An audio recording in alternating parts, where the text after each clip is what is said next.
ஒரு 2 பேர் இங்கேருந்து வந்தான். செருப்புக்கெல்லாம் ஜோடிக்கு எவ்வளவு வாங்குறீங்கன்னு கேட்டான். நான் ஏய்யா என்னை பார்த்தா செருப்பு பார்த்துக்கிற ஆள் மாரி இருக்கா உனக்குன்னு. நான் பார்த்துக்கிட்டு இருக்கியே போயா அப்படின்னு. போகும்போது 2 பேரும் பேசிட்டு போகிறான். பொம்பளை செருப்புனா பார்த்துக்குவார் போல இருக்கு அப்படின்ட்டு போகிறான். ரொம்ப அவமானமாக போச்சு. வந்தவுடனே சொன்னேன், நீ பாட்டுக்கு செருப்பை போட்டு போயிட்ட, மறுறவெல்லாம் ஜோடிக்கு எவ்வளோன்னு கேட்குறான். எனக்கு ரொம்ப அவமானமாக போயிட்டு உன்னால் அப்படின்னு. வருத்தப்படாதீங்க, நாளைக்கு நம்ம 2 பேரும் செருப்பு பார்த்துக்கிறவர்கிட்ட போட்டுருவோம், போட்டுட்டு உள்ளே போயிடுவோம். நான் தான் உங்களை சாமி கும்பிடா சொன்னேன், சும்மா கோயிலுக்குள்ளே வாங்கலேன், மண்டபத்துக்கு போகல, அதுமாரி நினச்சிட்டு வாங்கலேன். சரி வாட்டு போயிட்டு எனக்கு செருப்பு பார்த்துக்கிறத விட இது தேவலாம் போல இருந்துச்சு. சரிதான் போட்டு உள்ளே போட்டேன். போனால் அன்றைக்கி தான் நான் பூஜையெல்லாம் பார்க்குறேன். முத கற்பூர ஆரத்தி நடக்கிற போது அப்படி இடித்து எல்லோரும் என்ன செய்கிறாங்க பார்த்தீங்களான்னா, எல்லோரும் சாமி கும்பிட்றாங்க, நீங்கள் சும்மா நிற்கிறீங்களே என்ன, எனக்கு தான் பக்தி இல்லையே அப்படின்னு. இருந்தால் என்ன இல்லைன்னா என்னங்க, சும்மா கும்பிடுங்களேன் அப்படின்னா. நான் அன்னைக்கு சும்மா கும்பிட்டேங்க, இன்னைக்கு வரைக்கும் எடுக்கல கையை.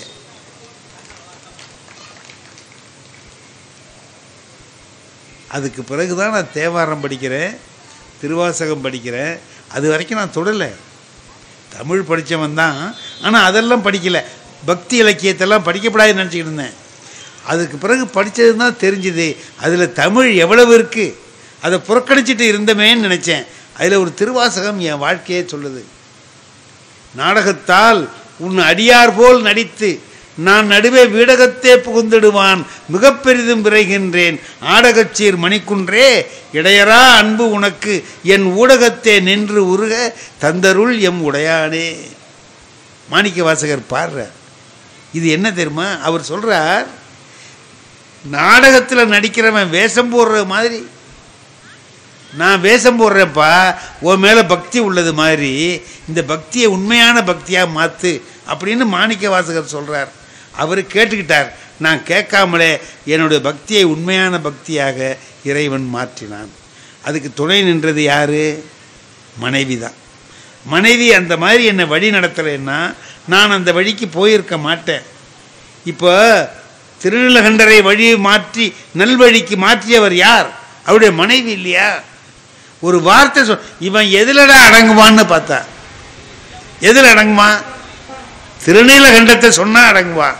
திருநீலகண்டத்தின் மீது ஆணை தீண்டாதே அப்படின்னு சொன்ன உடனே மாறி வந்தான். அதுதான் சொல்றார் பட்டினத்தார், மாது சொன்ன சூழால் இளமை துறக்க வல்லேன் அல்லேன் அப்படின்னு. மூணாவது என்ன? கண்ணப்ப நாயனார். கண்ணப்ப நாயனார் வரலாற்றை சொல்றார். 4 கண் இடந்து அப்ப வல்லேன் அல்லேன். 6 நாளியா பக்தி, வாழ்நாள் பூராவும் பக்தி செலுத்துறான். இன்னதுன்னு புரியல, ஒழுங்கா பக்தியை செலுத்தல. அவன் யார் அவன் அப்படின்னா, ஒரு வேடன், கல்லாத வேடன், முரட்டு வேடன். அங்க வந்தானா இங்க நாரும். அப்படிப்பட்ட வேடன். என்னமாவோ அவனுக்கு இந்த குடுமித்தேவர் மேல, இந்த மலை மீது இருக்கிற தெய்வத்தின் பெயர், இறைவனின் பெயர் குடுமித்தேவர். அந்த குடுமித்தேவர் மீது அவனுக்கு பக்தி உண்டானது. பக்தி உண்டானவன என்ன பண்ணான்? அதை போய் வணங்குறதுக்கு போறான். போனா அவனுக்கு எப்படி வணங்கணும்னு தெரியாது. அப்ப அவன் என்ன பண்ணான்? அவனுக்கு எப்படி தெரியுமா அப்படி செய்யறான். அவன் எதை நல்லா விருப்பமா சாப்பிடுவான்? மாமிசத்தை சாப்பிடுவான். பன்றி கறியை கொண்டாந்து வைக்கிறான், ஒரு நாளைக்கு மான் கறி கொண்டாந்து வைக்கிறான், ஒரு நாளைக்கு ஆட்டுக்கறியை கொண்டாந்து வைக்கிறான், வச்சு சாப்பிடுங்கிறான். என்ன ஆச்சரியம் தெரியுமா? அதை இறைவன் சாப்பிட்டார். மறுநாளைக்கு பார்த்தா எலும்பா கிடக்கு, கறியெல்லாம் அவர் தின்னுட்டார். இப்போ அவர் பார்க்கிறார், அவன் எப்படா அப்படி மாறினான்னா, சேக்கிழார் சொல்லுகிறார், இன்புறு வேதகத்து இரும்பு பொன்னானார் போல. ஒரு புடம் போடுறோம்ல, அதில் இரும்பு எடுத்து வைக்கிறான், தங்கமாக மாறுது. இந்த வேடன் இரும்பு போன்று இருந்த வேடன் தங்கம் போல ஆகிவிட்டான். எப்படி ஆனா? 4 ஆறில் ஆனா அப்படி. இப்போ தினம் வந்து பார்க்கிறார் சிவகோசரியார், அவர் தான் குருக்கள் வந்து பார்க்கிறார், அசிங்கமா இருக்கு, கண்ணா பின்னான்னு திட்டுறார். எவனோ ஒருத்தன் வந்து அநியாயம் பண்றானே, போறானே வரானேன்னு பேசுறார். 5வது நாள் ராத்திரி படுத்து தூங்குறார். சிவபெருமான் அவர் கனவுல போறார். பா, எவனோ வந்து அசிங்கம் பண்றான்னு சொல்றியே, அவனுடைய வடிவெல்லாம் நம் பக்கல் அன்புன்னார். அவன் வடிவமே அன்புடா, அவன் உள்ளம் அன்பு இல்லை, அவன் வடிவம் பூரா அன்பு. தேனுக்குள்ள தேனாலேயே பாட்டில் செஞ்சு அதுல தேனை ஊத்தி வச்சா எப்படி இருக்கும்? அவன் உடம்பே அன்புடா. அப்படியே அவன் வாயில வர்ற தண்ணி இருக்கு பாரு, அவன் எப்படி எனக்கு கொண்டு வந்து கொடுப்பான் தெரியுமா? ஒரு கையில மாமிசத்தை எடுத்து வருவான், இன்னொரு கையில வில்லம்பு இருக்கும், தலையில காட்டு பூவை பறிச்சு வச்சுட்டு வருவான், வாய் நிறைய தண்ணியை வச்சிருப்பான், கொண்டு வந்த தண்ணி அப்படியே ஊத்துவான். தலையில இருக்கிற பூ, சிவகோசரியார் வச்ச பூவெல்லாம் செருப்பு காலால தள்ளி விடுவான், தள்ள கொண்டு வந்து வாயில இருக்கிற தண்ணியை ஊத்துவான். தலையில வச்சிருக்கிற காட்டு பூவை எடுத்து வைப்பான், அது வைக்கிற பூவா வைக்காத பூவானெல்லாம் நினைக்க மாட்டான், கொண்டு வந்து வைப்பான்.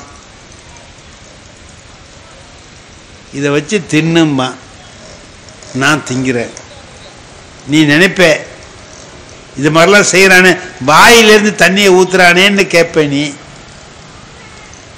நீ புனித ஆற்றிலிருந்து கொண்டு வந்து ஊத்துற பார் தண்ணி, அதை விட அவன் வாயிலிருந்து ஊற்றுகிற நீர் புனிதமானது.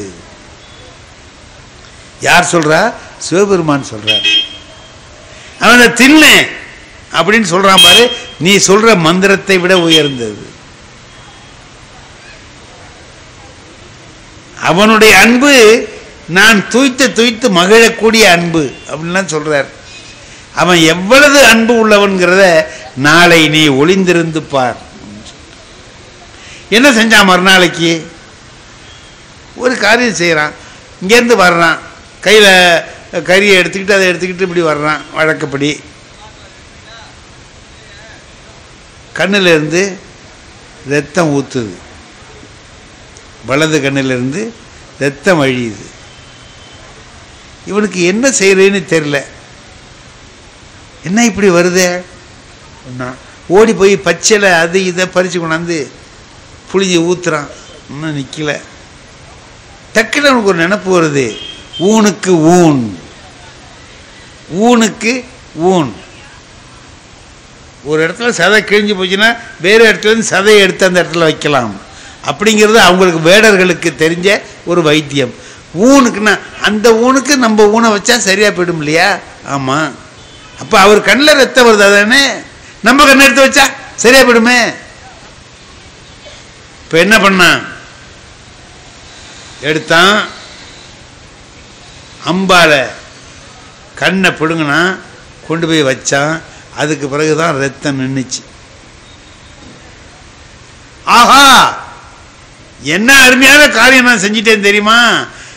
என் பெருமானுக்கு வழிந்த ரத்தத்தை நான் நிறுத்தி விட்டேன் அப்படின்னு கூத்து ஆடுறான்.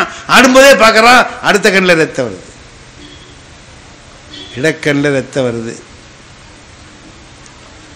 பார்த்தா என்னடா இந்த கண்ணில் வருது? இப்போ அவன் பயப்படவே இல்லை. அவன் ஒன்று சொல்றான், மருந்து கை கண்டேன் மற்றதனுக்கு அஞ்சேன்னா. எனக்கு தான் மருந்து தெரியுமே, ஏன் பயம்? என்ன கண்ணை வச்சா நின்னோடு தெரிஞ்சு போச்சான் அவருக்கு. நம்மளதான் இன்னொரு கண்ணு இருக்குல்ல, அதை எடுத்து வச்சுட்டு போறோம். என்ன பெரிய அன்பு இருந்தால் சொல்ல முடியும். ஒரு கண்ணு போயிட்டு இன்னொரு கண்ணை வச்சா நின்று போயிடும் அப்படிங்கிறதுக்கு இப்போ அன்பு வைக்க பேத்து வைக்கலாம்னு நினைக்கிறதுக்கு முந்தி அவன் நினைக்கிறான், இப்போ ஒரு கண்ணு இருந்தது, நம்ம கண்ணை பிடிங்கி அதில் வச்சுட்டோம், இன்னொரு கண்ணை பிடுங்கிட்டோம்னா வைக்க முடியாத, எங்கே இருக்குன்னு தெரியாத, அடையாளம் வேணும்ல. அப்போ என்ன செய்வோம், நம்ம காலை எடுத்து அதில் அடையாளத்துக்கு வச்சுக்குவோம். அப்படின்னு செருப்பு காலை தூக்கி கண்ணில் அடையாளத்துக்கு வச்சுக்கிட்டு நோண்ட போகிறான். இப்போ என்ன ஆச்சு, கை ஒரு கை பிடிச்சது சிவபெருமான் கையால். இதையெல்லாம் சிவகோசரியார் பார்த்துக்கிட்டு இருக்கிறார். ஒளிஞ்சு நின்று, மரத்தில் ஒளிஞ்சு நின்று பார்க்குறார். ஒரு நாள் கூட இவரை சிவபெருமான் தொட்டதில்லை. சிவகோசரியாருடைய பூசை எப்படிப்பட்டது, ஆகம விதிப்படி பூஜை செய்கிறார். என்ன மந்திரம் சொல்லணுமோ மந்திரம் சொல்றார். தண்ணியை எப்படி குடத்துல கொண்டு வரணுமோ கொண்டு வர்றார். பொன்முகலி ஆற்றில இருந்து குடத்தை நன்றாக விளக்கி தூய்மை செய்து அதிலிருந்து கொண்டு வர்றார்.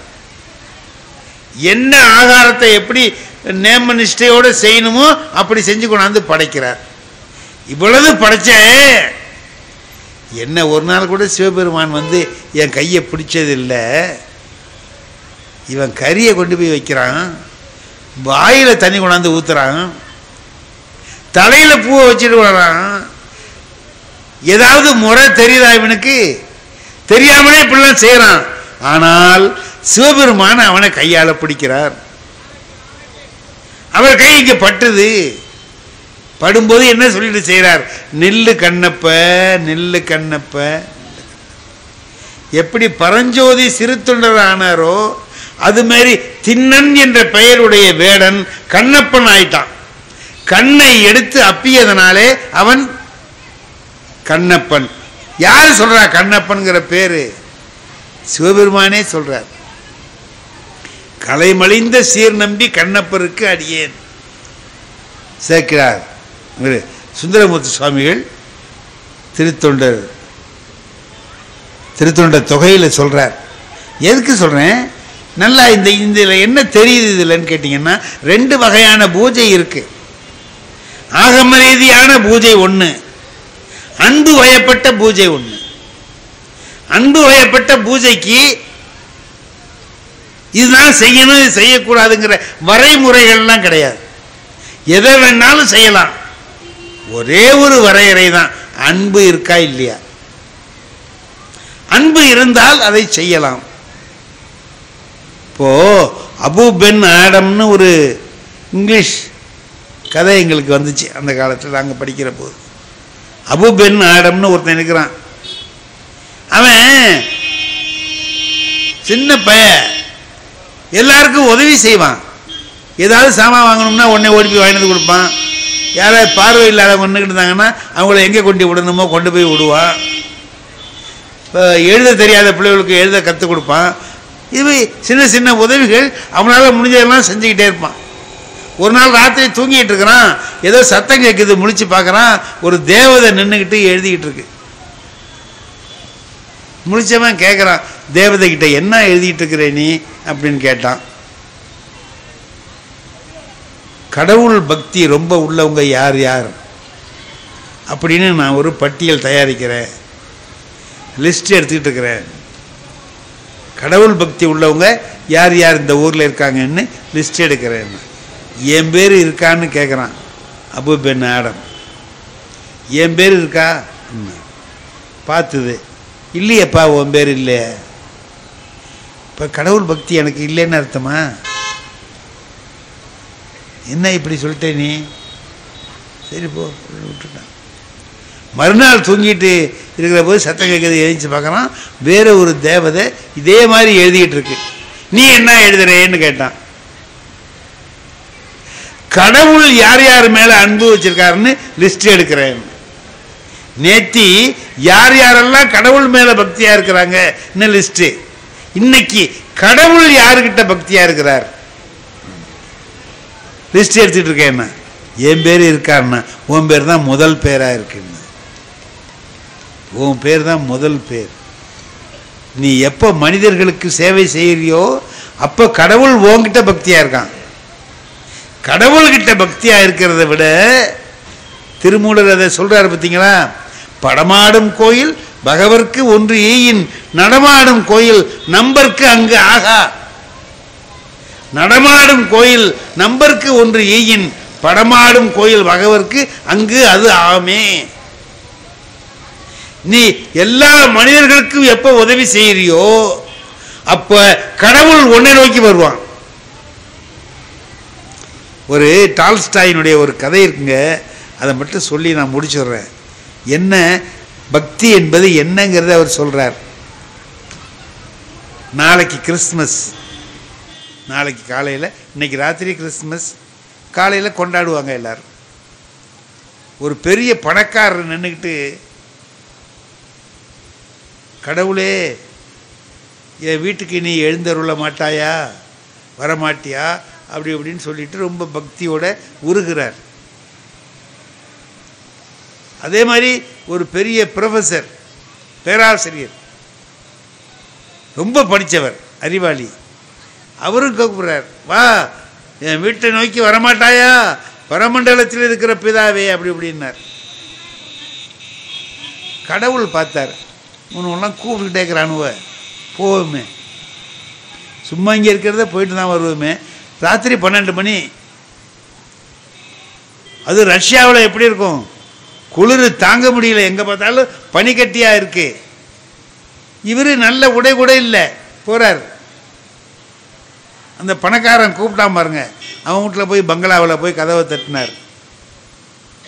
பணக்காரன் வந்தான், யாருன்னே அப்படின்னா, நான் தான் கடவுள், நீ கூப்பிட்டியன்னு தான் வந்தேன். அரே கடவுளா, லே திருடுறதுக்கு பார்க்குறீங்களா, ஊடு புந்து திருடலான்னு பார்க்குறியா, போலீஸில் சொல்லி கொண்டு போயிடுவேன், ஓடி போயிடுவிட்டான். கடவுள் நினைக்கிறார், கூப்பிட்றானேன்னு வந்தால் விரட்டுறான். சரிவா, அறிவாளிகிட்ட போனார், அவர் பெரிய அறிவாளி, அவர் வீட்டில் கதவு தட்டினார். அவன் வந்தான், யாருன்னே என்ன, நான் தான் கடவுள் வந்திருக்கேன்னார். இந்த மாதிரி எத்தனை பேர் கிளம்பியிருக்கீங்க என்ன, ஊரை ஏமாத்துறதுக்கு ஓடி போயிடு அப்படின்னா, கூப்பிட்றானுவோ வந்தாக்கா விரட்டுறானுவோ, சரி போட்டு போகிறார். எங்கேயோ ஒரு வெளிச்சம் தெரியுது, இதில் குளிர் இருக்குது, கடுமையான குளிர், பனி கொட்டுது. இவர் இங்கேருந்து போய் பார்த்தா அங்கே ஒரு குடிசை வீடு, அங்கே ஒரு சிம்னி விளக்கு வச்சுருக்கு, அதுதான் எரியுது தெரியுது. சரி போய் கதவை தட்டுவோம் அங்கே அப்படின்னு போய் கதவுல போய் கையை வைக்கிறாரு, தானாக திறந்துக்கிட்டுது, படல் திறந்துக்கிட்டுது. பார்த்தா உள்ளே ஒருத்தன் உட்காந்துட்டு செருப்பு தைச்சிக்கிட்டு இருக்கான். எப்போ, ராத்திரி 1 மணிக்கு. பார்த்த உடனே, யோ உள்ள வா அப்படின்னா, வெளியில் பனி கொட்டுது, நிற்காத, உள்ள சில்லுன்னு காற்று வருது, கதவை சாத்திட்டு உள்ளே வந்து உட்காருன்னா. அவன்லாம் ஓடி போயிடுன்னா, இவன் உள்ளே வாங்குறான். போன உடனே, ஏயா இந்த குளூரில் எப்படி நீ இந்த நடு ராத்திரியில் கிளம்பி வந்த, சரி அந்த தோல் மேலே உட்கார், குளிராமல் இருக்கும், தோல் மேலாம் வெட்டி போட்டிருக்கேன் பார், அது மேலே உட்கார் அப்படின்னா. உட்கார்ந்தார். நான் யார் தெரியுமான்னார். ஏ உட்காரியா, யார் தெரியுமாங்கிற, குளூரில் வந்து கிடக்கிற இரு. மனைவியை கூப்பிட்டான். இந்த குளூரில், விரைச்சி போகிற குளூரில் இந்த ஆள் எப்படி நடந்து வந்தார்னே தெரியல, நல்லா சூடாக டீ போட்டு கொண்டா, எனக்கும் கொண்டா அவருக்கும் கொண்டா, 2 பேரும் சாப்பிட்றோம் அப்படின்ட்டு டீ வாங்கி கொடுத்து, டீயை குடின்னான் கடவுளை. டீ கடவுளை குடிக்கிறார், கடவுள் டீயை குடிக்கிறார், நல்ல சூடாக குடித்தார். நல்லா இருக்குப்பா டீ அப்படின்னார். நல்லா இருக்கட்டும், பேசாமல் படு இங்கேயே, இந்த குளிர் எப்படி அவனுக்கு தாங்குது அப்படின்னு அவன் போட்டிருந்த கிழிஞ்ச போர்வை எடுத்து அவர்கிட்ட கொடுத்து, நீ போத்திக்கன்னா. போத்திக்கிட்டார். நீ படு, காலையில் எழுந்திரிச்சு நான் இந்த செருப்பை தைச்சு கொண்டு போய் காலையில் அவர்கிட்ட கொடுத்தேன்னா தான் எனக்கு பணம் கொடுப்பார். அந்த பணத்தை வாங்கி தான் நான் கிறிஸ்துமஸ் கொண்டாடணும். காலையில் ரொட்டி சுட்டு சாப்பிடுவோம், நீ இரு, நீ 2 ரொட்டி சாப்பிடலாம், நான் 2 ரொட்டி சாப்பிட்றேன், இரு அப்படின்னா.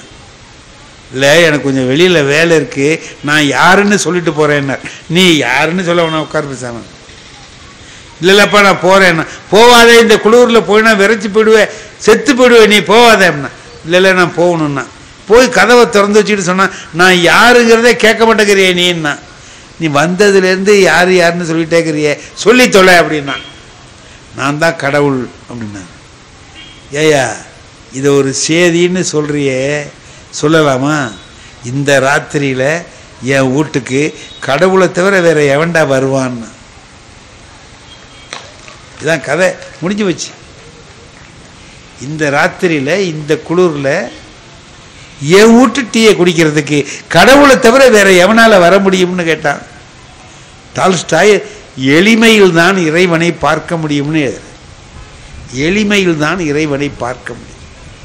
அதை அந்த எளிமையில் இறைவனை கண்ட காட்சியை காட்டி பட்டினத்தார் சொல்லுகிறார், நாளாரில் கண்ணிடந்து அப்ப வல்லேன் அல்லேன், ஆளாவது எப்படியோ காலத்தை அப்பருக்கே என்று முடிக்கிறார். அதைத்தான் இவர்கள் தலைப்பாக கொடுத்திருக்கிறார்கள். எளிமையாக இருக்க வேண்டும், தியாகம் செய்ய கற்றுக்கொள்ள வேண்டும். இவைகளெல்லாம் கடவுள் பக்தி உள்ளவர்களிடம் இருக்க வேண்டிய குணங்கள். குடும்பம் என்றாலே கோயிலாக மாறணும்ன்றது எப்ப தெரியுமா? தாயும் தந்தையும் எல்லாரும் மனசு விட்டு உட்கார்ந்து ஒரு நாள் 1 மணி நேரம் பேசுங்க சார், அது கோயிலா மாறுதா இல்லையான்னு பாருங்க.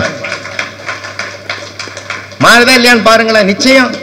இப்ப நம்ம சிவாலயத்துக்குள்ள போறோம் சார், சிவாலயத்துக்குள்ள போறோம். போன உடனே என்ன பண்றோம்? இடது பக்கம் பார்த்தா விநாயகர் பெருமான் இருப்பார், வலது பக்கம் முருகப்பெருமான் இருப்பார், உள்ளே சர்வேஸ்வரன் இருப்பார் ஆல கர்ப்பகிரகத்துக்குள்ள. இந்த பக்கம் பார்த்தா அம்பாள் காட்சி கொடுப்பார். அப்ப உள்ள நுழையிற என்ன பாக்குறான்? உள்ள ஒருத்த பார்த்தனா அப்ப தந்தை தாய் பிள்ளைகள் ஒரு குடும்பத்தையே வழிபாடு பண்றான். பெருமானே சர்வேஸ்வரா, நீ குடும்பமா இருக்கிற மாதிரி என் குடும்பமும் சுபிட்சமா இருக்கணும்னு ஒரு பிரார்த்தனையோட நம்ம வெளியில வரணும். அந்த எண்ணத்தோட வீட்டுக்கு வந்தா பரவாயில்லை. குடும்பம் அப்படி இருக்கும். பிரகாரம் வருகிற போது நவகிரகத்தை சுத்துறான்.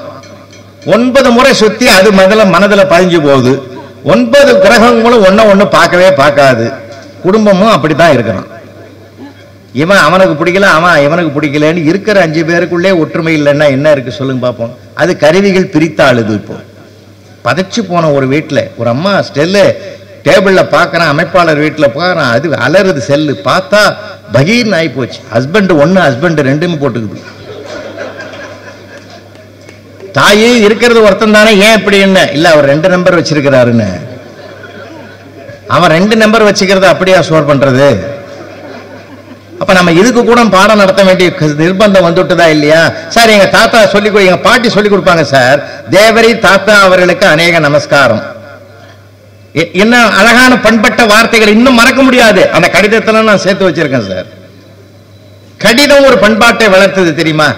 கடிதம் ஒரு உயிர், கடிதம் ஒரு உயிர் சார். அது இன்னைக்கு மெசேஜ், அது எதுக்கு? கடிதம் ஒரு உயிர், ஜீவன். அது இன்னைக்கு நான் எடுத்து வச்சிருக்கேன். எங்க தாத்தா கையெழுத்து பார்க்கும் போதெல்லாம் தாத்தாவுடைய முகம் தெரியுது சார். ஜீவனுள்ள கடிதங்கள் நடமாடிய மண்ணிலே ஜீவனற்ற ஒரு மெசேஜோட போச்சு. கல்யாண பத்திரிகை வாட்ஸ்அப் அனுப்புறோம். தாம்பரத்தில் ஒருத்தன் அப்படிதான் சார், கல்யாண பத்திரிகை நான் நேரில் வந்தது போல் நினைத்து கொண்டு வாட்ஸ்அப்ல அனுப்பிட்டான். அவன் ஒரு 2000 ரூபாயை படம் எடுத்து வாட்ஸ்அப்ல அனுப்பி இதை நான் நேரில் வந்து வைத்த மொய் பணம் போல் வைத்துக் கொள்ளணும்னு நம்ம அனுப்பிட்டான். நீ என்ன வழிகாட்டி அதே வழியில நான் வரேன். மனித சத்தியம் தர்மம் உண்மைங்க. சத்தியமும் தர்மத்தோட நம்ம நடந்தோம்னா அது வாழ்க்கை. அதுதான் பக்தி சொல்லிக் கொடுக்குது. சத்தியத்தை கைவிடாத, தர்மத்தை கைவிடாத, எந்த சூழ்நிலையிலும் 2ஐயும் கைவிடாத. தர்மத்தின் வாழ்வுதனை சூதகவும் தர்மம் மறுபடி வெல்லுமெனும் இயற்கை மருமத்தை நம்மாலே உலகம் கற்கும் வழிதேடி விதி இந்த செய்கை செய்தான் கருமத்தை மேன்மேலும் காண்போம். இன்று கட்டுண்டோம் பொறுத்திருப்போம் காலம் மாறும் தனுவுண்டு அதன் பேர் காண்டீபம் என்றாலும் மகாகவி பாரதி சொல்லுவார். தர்மம் என்னைக்கும் ஜெயிக்கும்டா, ஜெயிக்கும். கொஞ்சம் லேட் ஆகும். காலதாமதமானாலும் காலத்தை நிர்ணயிக்கக்கூடிய தர்மம் தான் வெல்லும், தர்மம் தான் வெல்லும். அப்ப நம்ம பொறுத்து இருக்கணும். கட்டுண்டோம் பொறுத்திருப்போம் காலம். அந்த வல்லமையான ஒரு அருமையான உயரிய பண்பாட்டை விதைத்தது நம்ம. நிறைய பேர் கேட்டாங்க சார் 2020 வல்லரசு ஆகும்னு சொன்னாரு அப்துல் கலாம், நடந்துதான்னாங்க. ஏன் நடக்கல?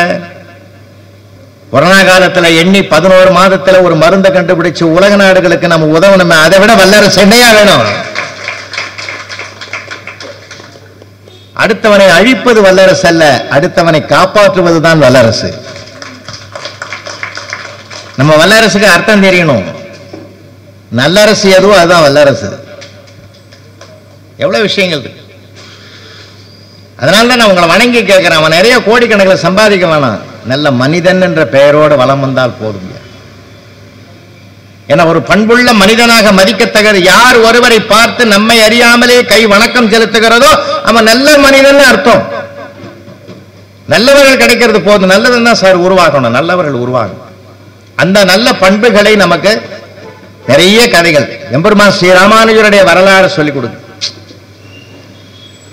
திருக்கோட்டை நம்ம கோபுரத்தின் உச்சியில் அமர்ந்து கொண்டு ஓம் நமோ நாராயணா என்று 8 எழுத்து மந்திரத்தை சுற்றி இருந்து 1,00,000 பேருக்கும் போதித்தார் அல்லவா, உபதேசித்தார்.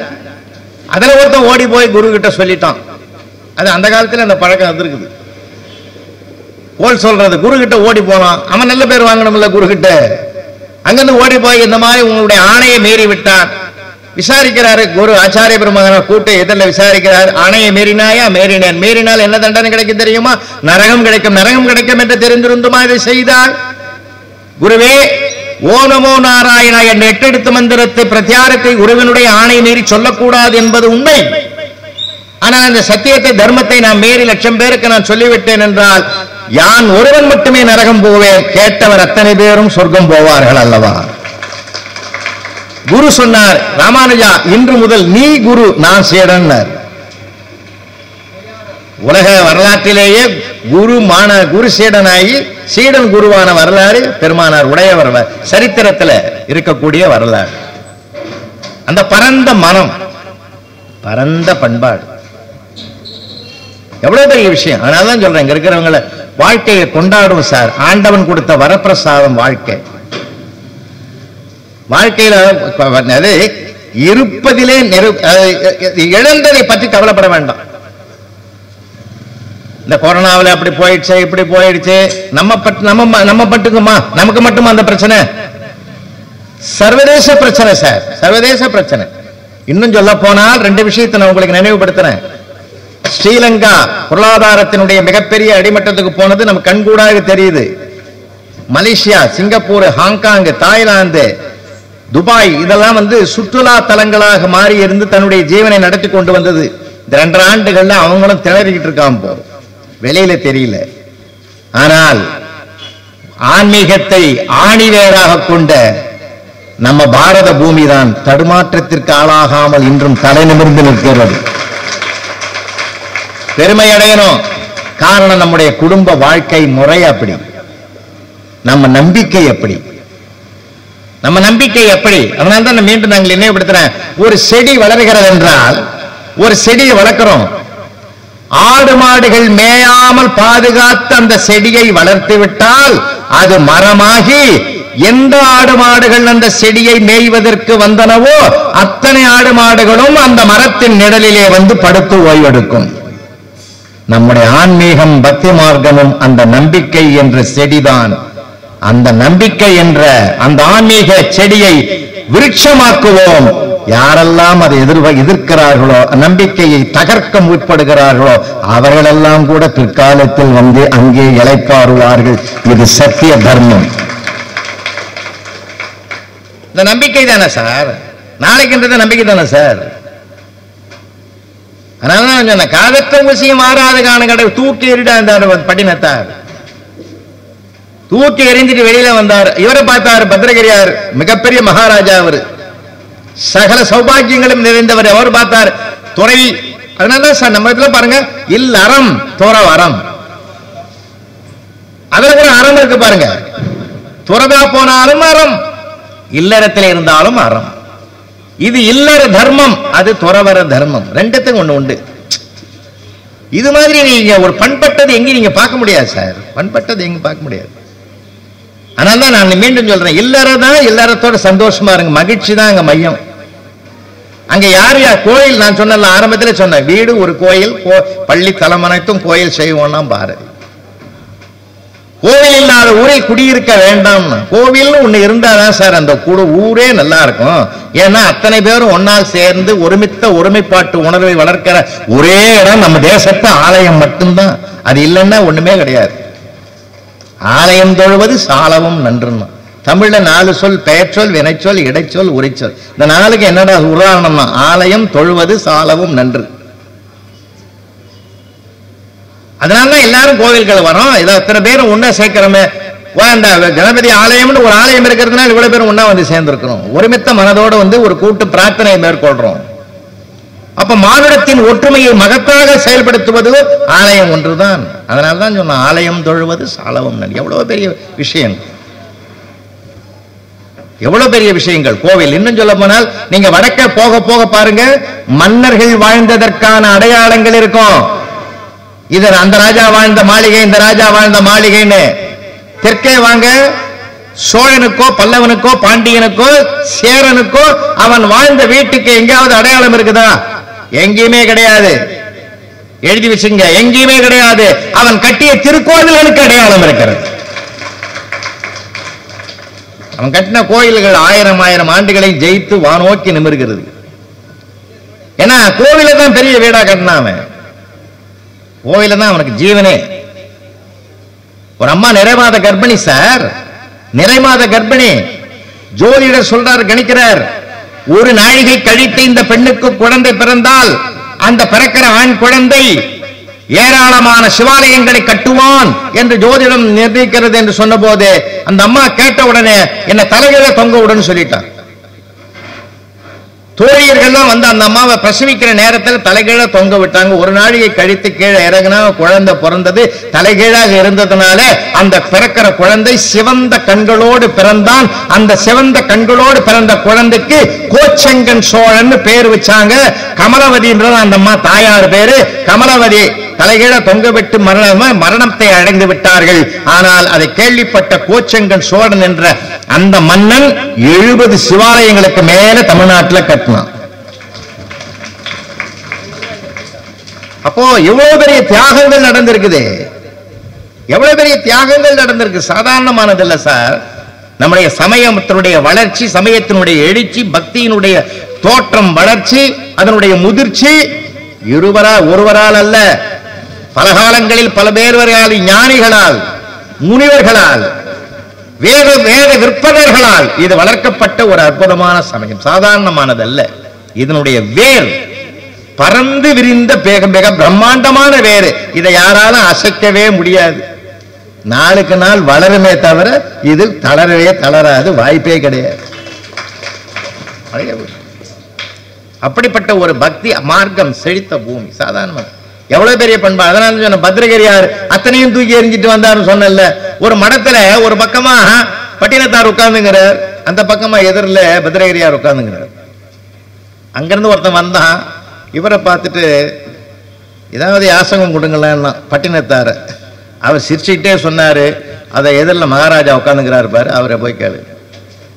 யார்? பத்ரகிரியார். அவர் எல்லாத்தையும் திறந்துட்டு தான் வந்து துறவியா உட்காந்துங்கிறார். அவரும் அதே மாதிரி சொல்லிட்டாரு. அப்புறம் அங்கிருந்து எழுந்து வந்தார் பத்திரிகையார். உண்மை மாதிரியா தான் நான் எல்லாத்தையும் திறந்துட்டு வந்துட்டேன், என்ன மகாராஜான்னு எப்படி சொல்லுவீங்க? ஆமா, என்னை விட நீ மகாராஜாயா? கையில திருவோடு வச்சுக்கிறிய? நான் அந்த திருவோடு கூட இல்லையே என்கிட்ட. நான் கையில எல்லாம் வாங்கி சாப்பிட்றேன், கையில எல்லாம் வாங்கி சாப்பிட்றேன். நீ திருவோடு வச்சிருக்கிய, அப்ப என்ன நீ மகாராஜா தானே? அந்த திருவோட்டையும் தூக்கி போட்டாரு. எப்படிங்க புனிதர்கள், எப்படிப்பட்ட புனிதர்கள் வாழ்ந்திருக்கிற நாடு, சிந்திச்சு பார்க்கலாம். அதனால்தான் நாவுக்கரசர் வென்றார்.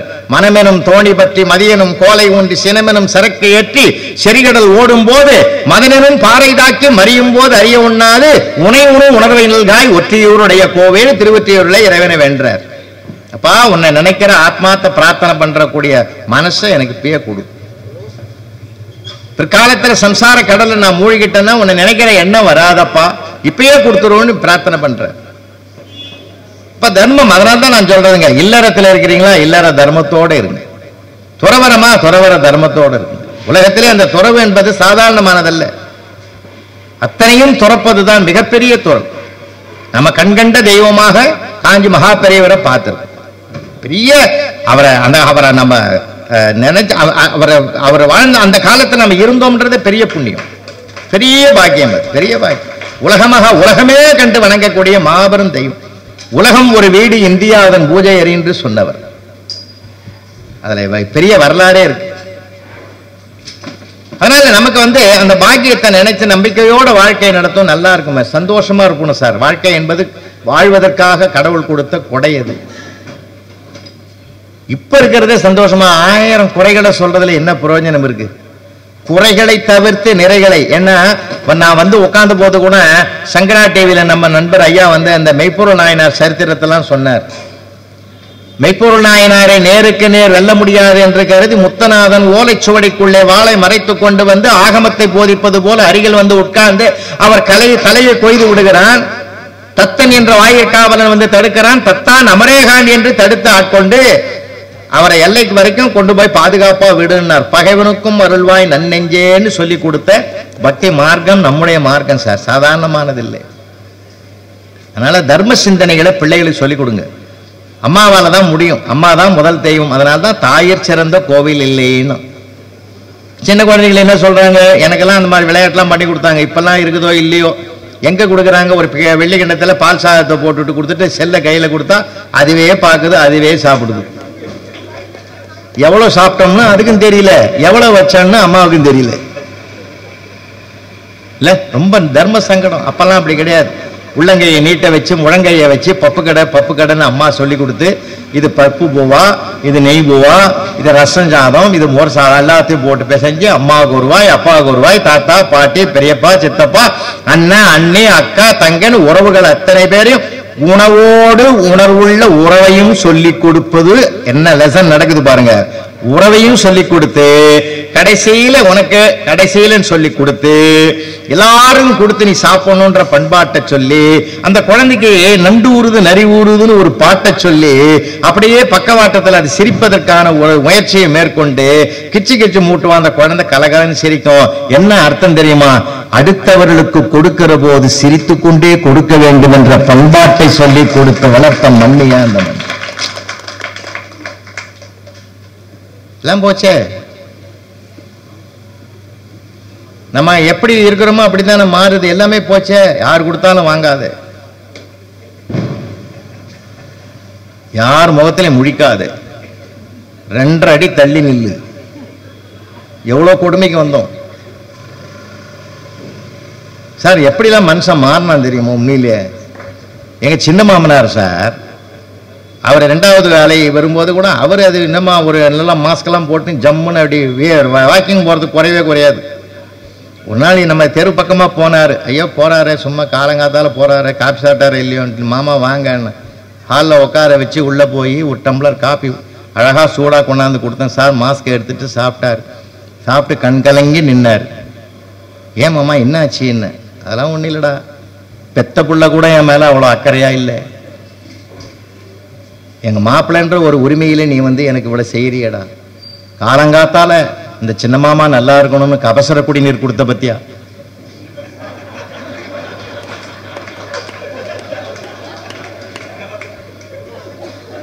நான் கொடுத்தது காப்பிங்க. ஏன்னா மனுஷனுக்கு மனசு பேதலிச்சு போய் கொரோனா வந்து போனவனை விட அந்த பயத்துல போனவன் தான் அதிகம். காப்பி கூட அவருக்கு கபசர குடிநீரா மாறி போச்சு. போட்டாரு. போன பிற்பாடு உள்ள போனேன். அவர் சித்தப்பா என்ன சொன்னாருன்னு கேட்டா, நான் என்ன சொல்லணும்னு நினைச்சேன்னா அதை சொல்லிட்டாருன்னு. ஏன்னா அந்த மனுஷனுக்கு மனசு பேதரிச்சு போயிருந்தது சார். அப்போ இல்ல யாரை பார்த்தாலும் பயந்தான், எதை பார்த்தாலும் பயந்தான். அதனால்தான் அவன் பாரதி சொன்னான், பயமெனும் பேய்தனை கொள்வோம்னா. ஏய், பக்தி உடையார் காரியத்தில் பலரார். நீ நம்பிக்கையோடு பக்தி வீடா, உனக்கு எந்த ஆபத்தும் வராது. ஆபத் பாண்டவன், அநாத ரட்சகன், கோவிந்தன், மாதவன், யாதவன், கேசவன் அத்தனை நாமாவளியும் சொல்றமே. எதுக்கு? உனக்கு பாதுகாப்பு மந்திரம் ஒன்னு சுத்தி இருக்குது, உன் நாவிலே இருக்கு. அந்த மந்திரத்தை சொல்லு. 5 எழுத்து மந்திரத்தை ஓம் சிவாய நம சொல்லு, ஓம் நமோ நாராயண 8 எழுத்து மந்திரம் சொல்லு, ஓம் சரவணபவன் 6 எழுத்து மந்திரம் சொல்லு. 5ம் 6ம் 8ம் உனக்கு நாவிலே நடமாடினா உன்னை எந்த ஆபத்தும் சுத்தி வராதரா. நீ நிமிர்ந்து இருப்ப. ஏன் சமயத்தை போதி சமயத்தை பரப்ப வேண்டும் என்று மேலை நாட்டிலிருந்து வந்தவனை கூட ஆட்கொண்டது எந்த தெரியுமா?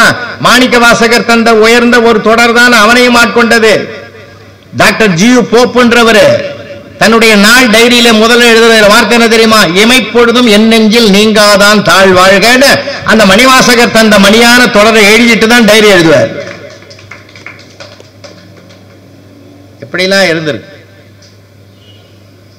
எவ்வளவு வாழ்க்கை கொண்டாடுங்க. அதனால மகிழ்ச்சியா இருங்க. இப்பெல்லாம் வந்து உயர்ந்தது தாழ்ந்தது ஒரு காலத்துல இப்படி இருந்தது. இன்னும் சொல்ல போனாலும் இன்னைக்கு பெண்கள் வளர்ந்துக்கிறாங்க. எது புரட்சிங்க? அன்பை கையில் எடுப்பது தான் மிகப்பெரிய புரட்சி. ஆயுதத்தை கையில் எடுக்கிறது புரட்சி இல்லை.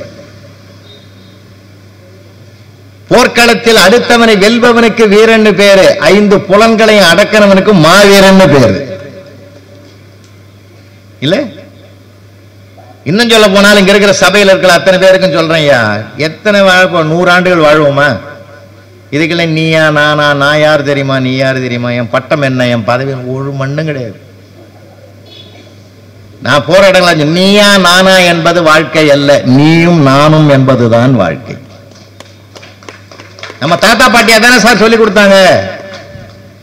எந்த மண்ணில் சார் 60ஆம் கல்யாணம் சஷ்டியப்த பூர்த்தி, எங்க சார் 70 பீமரத சாந்தி, எங்க சார் சதாபிஷேகம், எங்க கனகாபிஷேகம், எங்கேயும் கிடையாது சார். இந்திய சரித்திரத்தில் மட்டும்தான் உண்டு.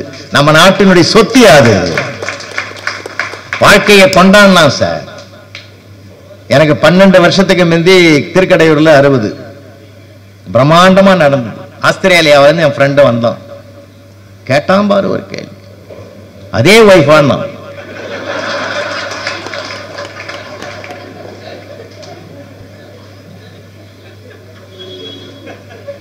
வாழ்நாள் பூரா மறக்க முடியாத. சொந்தக்காரங்களை கூப்பிட்டு ஒரு கிரக பிரவேசமே வைங்களேன், சாப்பிட்டு போறப்ப சொல்லிடுறான்ல, இந்த இடத்துல நீங்க இந்த கிச்சனை வச்சிருக்க கூடாதுங்க, வேற என்னையா உச்சியில வைப்பாங்க, இங்க இந்த இடத்துல கிச்சன் வாஸ்துப்படி எனக்கு என்னவோ ஒரு மாதிரி இருக்கு, எதுக்கு விசாரிச்சுக்க அங்கிட்டு போயிடுவான்.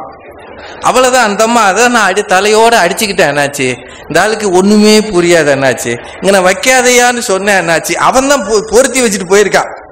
அந்த பட்டாசு போற வரைக்கும் வெடிக்கும், ஒண்ணுமே இல்லையா, ஒரு சாதாரண விஷயம், நம்ம சொந்தக்காரங்க தான்.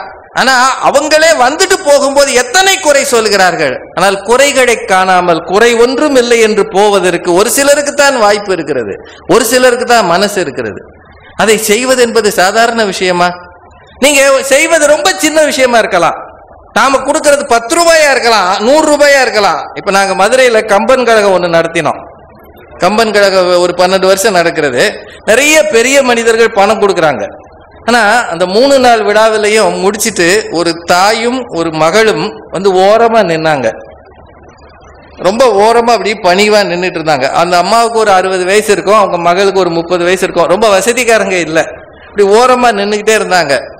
சாலமன் பாப்பையா சாரை பார்த்து, ஐயா ஒரே ஒரு நிமிஷங்கய்யா அப்படின்னாங்க. என்னம்மா, ஒரு சின்ன தொகை இருக்கு, 3 நாளும் நல்ல ராமாயணம்லாம் பேசினீங்க, இதை பார்த்துட்டு சும்மா போகணும்னு எங்களுக்கு தோணலையா, அதனால இதோ எங்களால முடிஞ்சது அப்படின்னு அப்படியே கைக்குள்ள வச்சு கொடுத்தாங்க. 110 ரூபா அதுல இருந்தது, வெறும் 110 ரூபா. 1 லட்சம் ரூபாய் கொடுத்த பெரிய பெரிய டோனர்ஸ் எல்லாம் உண்டு, ஆனா அதை விட எங்களுக்கு பெரிய சந்தோஷம் அந்த 110 ரூபாயில இருந்தது.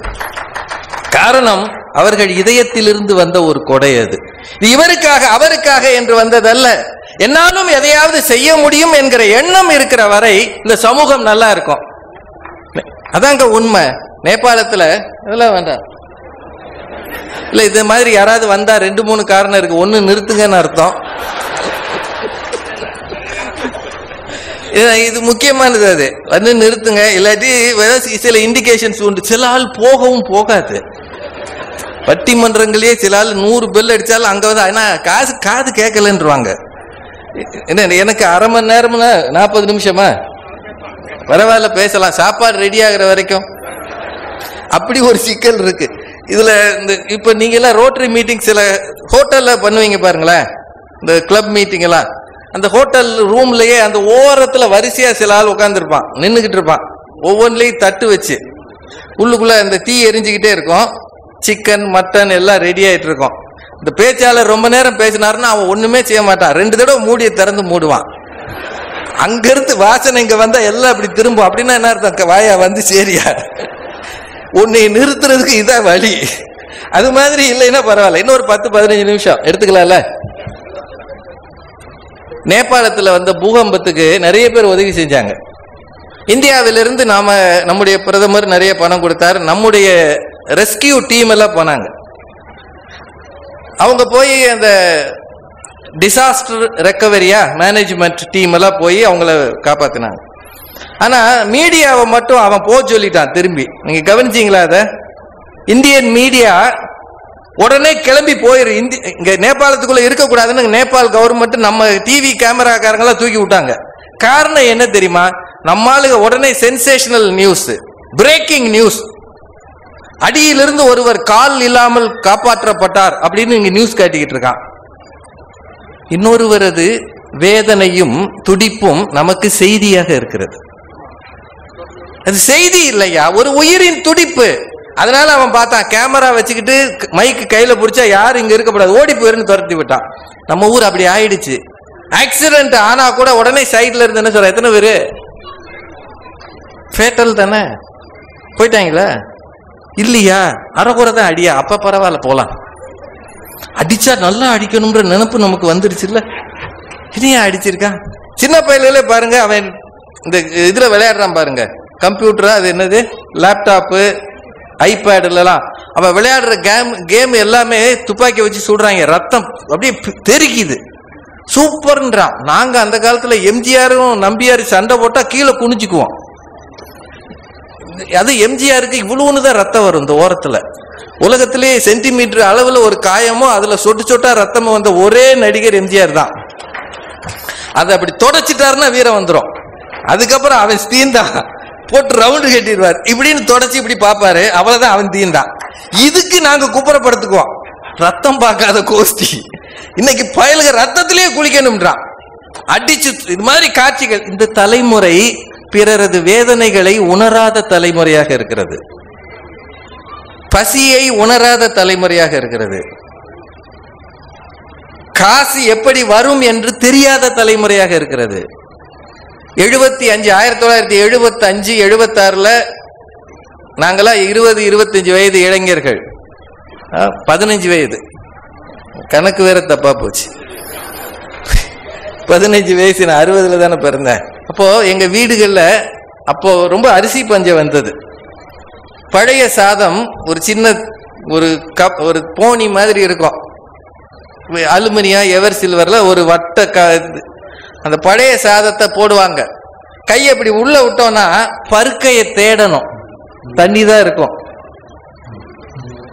அதுக்குள்ள அங்க யாரோ கூப்பிடுறாரு, அவருக்கு பருக்கை இருக்குன்னு நினைக்கிறேன். அது கொஞ்சம் அமைதியா இருக்கு சொல்லுங்கய்யா, இது வேற. அப்படி கையை உள்ள விட்டோம்னா பருக்கை இருக்காதியா, தண்ணி தான் இருக்கும். அதையும் இப்படி கிட்ட கொண்டு போனா அந்த ரேஷன் அரிசியில ஒரு கெட்டவாட வரும். இன்னைக்கு இருக்கிற பிள்ளைகள் யாருக்கும் அது தெரியாது. அந்த சாதத்தை சாப்பிட்டுட்டு ஊறுகாய் 5 பைசா ஊறுகாய், அப்ப 5 பைசாக்கு ஊறுகாய், அதை ஓரமா எடுத்து இப்படியே நாக்குல வச்சுட்டு நாங்க எல்லாரும் இருந்திருக்கிறோம். வறுமையில் கொஞ்ச காலம் கூட உணராத பிள்ளைகளுக்கு அடுத்தவனுக்கு பசிக்கும் என்பது கூட தெரியாமல் போகும் இல்ல. இன்னைக்கு நம்ம பிள்ளைகளை விரட்டி விரட்டி ஊட்டுறோம். அவனே KFCல ஆர்டர் பண்ணி 800 ரூபாய்க்கு வாங்கிடுறான். இப்ப நாங்க எல்லாரும் சின்ன பிள்ளையில கடைக்கு போகணும்னா அப்பா கூட்டு போனதான் உண்டு. வருஷத்துக்கு ஒரு தடவை 2 தடவை ஹோட்டலுக்கு கூட்டு போவாங்க. அது மதுரையில மனோரமான்னு ஒரு ஹோட்டல் இருக்கு, இப்பவும் இருக்கு, மதுரைக்காரங்களுக்கு தெரியும். அங்க உள்ள போனோன்னே எங்க அப்பா ஆர்டர் பண்ணிடுவார், 2 இட்லி 1 தோசை எல்லாருக்கும். இன்னைக்கு உங்க வீட்டு நீங்க யாரு கூடயாவது ஹோட்டலுக்கு போங்க, மெனு கார்டை முதல்ல யாரு வாங்குறா? அவன் தான் வாங்குறான். நிம்பிருப்பே டாட் யூ கீப் குவைட்ன்றான். அதுல இருக்கிறது அவனுக்கு தான் புரியுது. நம்ம ஏதாவது ஒண்ணு சொன்னோம்னா ப்ளீஸ் உங்களுக்கு 2 இட்லி சொல்லியாச்சுன்றான். அப்போ இந்த தலைமுறைக்கு மற்றவர்களை பற்றிய புரிதல் என்பது குறைவாக இருக்கிறது. அவனுக்கு வறுமை தெரியாது, வசதிகளில் வாழ்கிறான். இவர்கள் போய் இந்த பிள்ளைகளுக்கு உதவணும். நான் செய்வது சின்ன அளவில் தானே, என்னால் என்ன பெருசா சாதிக்க முடியும்னு சிலருக்கு தோணலாம். திரும்பவும் நேபாளத்தை பாருங்க, 1 வாரத்து வரைக்கும் ஒருத்தன் உயிரோட இருந்திருக்கான், அவனை காப்பாத்தி இருக்கிறாங்க. எதை வச்சு இருந்தா அப்படின்னா அந்த அறையில் இருந்த சின்ன நெய் டப்பாவை வச்சு. பாத்தீங்களா பத்திரிக்கையில, சுளுன்னு நெய் டப்பா, அதையே அப்பப்ப சாப்பிட்டு எனர்ஜி வச்சுக்கிட்டு ஏறக்குறைய 7 days or 8 days உயிரோட இருந்திருக்கான். நாம கொடுக்கிறது சின்ன நெய் டப்பா மாதிரி தான், ஆனால் ஒருவேளை அது பலரது உயிரை காப்பாற்றுவதாக இருக்கக்கூடும். அதானங்க உண்மை. ஒரு பெரிய அறையில நிறைய சாப்பாடு இருக்கும்போது இவ்வளவு நெய் டப்பா ஒன்றும் இல்லை, ஆனால் எல்லாம் இடிந்த பிறகு அந்த நெய் டப்பா ஒருவனுக்கு வாழ்வுக்கு ஆதாரமாக இருந்திருக்கிறது என்றால், ரொட்டேரியன்ஸ் எடுக்கிற ஒவ்வொரு உதவி செயலும் இந்த சமூகத்தின் உயிர் நாடியாக அவர்களை காக்கக்கூடியதாக இருக்கும். அதான உண்மை. That is the gift to the society. நீங்க பிற உலகத்திற்கு நீங்கள் ஒளியாய் இருங்கள்னு கிறிஸ்து சொன்னார். ஆனால் உலகத்திற்கு நீங்கள் வெகுமதியாக இருங்கள், பரிசாக இருங்கள். அது கொஞ்சம் சிரமமானது. எப்படியும் ஆளு காசுல கூட்டிட்டு போய் அந்த அம்மாவுக்கு ஒரு நகை வாங்கி கொடுத்தா, என்ன வாங்கி கொடுத்தாலும் வெளியே வரும்போது ஒரு முகம் சுணக்கமா தான் இருக்கும். போத்தீஸ்ல கூட்டிட்டு போய் ட்ரெஸ் வாங்கி கொடுங்க. மதுரையில எல்லாம் போத்தீஸ் வந்திருக்கேன், அதுல எஸ்கலேட்டர் வச்சிருக்கிறாங்க. எஸ்கலேட்டர் நம்ம ஊருக்கு பழகல இன்னும். சில பேரு ரயில்வே ஸ்டேஷன்ல எஸ்கலேட்டர் இருக்கு, லக்கேஜை வச்சுட்டு ஆள் ஏற மாட்டேங்கிறான். லக்கேஜ் மட்டும் மேல போய்கிட்டே இருக்கு. ஐயோ ஐயோ ஐயோன்னு கத்துறான். போத்தீஸ்ல இன்னும் காமெடி இருக்கும். ஷாஜகான்ஸ்ல எஸ்கலேட்டர் வச்சிருக்கீங்களா சார்? கூடி சீக்கிரம் வச்சிருங்க சார். ஒரு திருநெல்வேலிக்காரரு அந்த இந்த எஸ்கலேட்டர்ல கிராமத்து கோஷ்டி கணவன் மனைவியா வரும். வந்தோடனே ஆம்பளை அப்படி தடுமாறி ஏறிடுவான், அந்த அம்மாவை விட்டுருவான். அவன் மட்டும் போய்கிட்டே இருப்பான். அந்த அம்மா கீழே, ஏன் ஓம்பாட்டுக்கு போற, ஏ வா, இவர் அங்க இருந்து ஏ வான்னு கூப்பிடுவான். அவன் எப்படி அத மேலதானே போகும், கீழே வரும். இந்த அம்மா ஒரு தடவை காலை வச்சா விழுந்துரும். தூக்கி விடுறதுக்குன்னே ஒரு ஆள் இருப்பாங்க. அவங்க கரெக்டா தூக்கி அந்த அம்மா வந்து இதுல எஸ்கலேட்டர்ல வச்சு கூட்டிட்டு வந்து அங்க மேல விடுவாங்க. அந்த நேரம் அந்த ஆள் சொல்லுவான், பாருங்க என் கையை பிடிச்சிட்டு வராம நீ அந்த பைய கை பிடிச்சிட்டா வந்த, இன்னும் ஜாமானே வாங்கல, ஒண்ணும் வாங்கல, கலவரம் உண்டாயிரும். ஷாப்பிங் போறதுல கிஃப்ட் வாங்கணும் தானே கிளம்புறாங்க, சண்டை வரல. எதை வாங்கி வீட்டுக்கு கொண்டு வாங்க. அதனாலே பெரும்பாலான ஆண்கள் பர்ச்சேஸுக்கு அவங்களா போறதே இல்லை. நீங்க உங்க வீட்டுக்குன்னு ஏதாவது ஒரு பொருள் வாங்கிட்டு போங்க. இப்ப இங்க வந்திருக்கிறீங்க, இங்க என்ன வாங்குறது? காரைக்குடியில ஒரு வித்தியாசமான இந்த இங்க பசோட்டோ பிரதர்ஸா நம்ம ஒண்ணு இருக்குமே இந்த ஊர்ல, ஏதோ ஒரு பேக்கரியில சில குறிப்பிட்ட இது கிடைக்கும். பசோட்டோ அது ஏதோ இருக்கும், ஏதோ ஒன்று டிசோட்டோ அதெல்லாம் நீங்க வாங்கி வீட்டுக்கு கொண்டு போங்க. 3 நாள் கழிச்சு தான் அந்த அம்மா அதை பார்க்கும். வாங்கிட்டு வந்தீங்களா? இது யாரு வாங்க சொன்னது? இல்லம்மா ஊர்ல எல்லாரும் ஒண்ணு செஞ்சா நீங்களும் செய்யணுமா? நீங்க அதுக்காக என்ன செய்யணும்னா, இங்க இருந்து போய் காசு கொடுத்து வாங்கினதை வீட்டுல எப்படி சொல்லணும்னா ஃப்ரீயா கொடுத்தாங்க.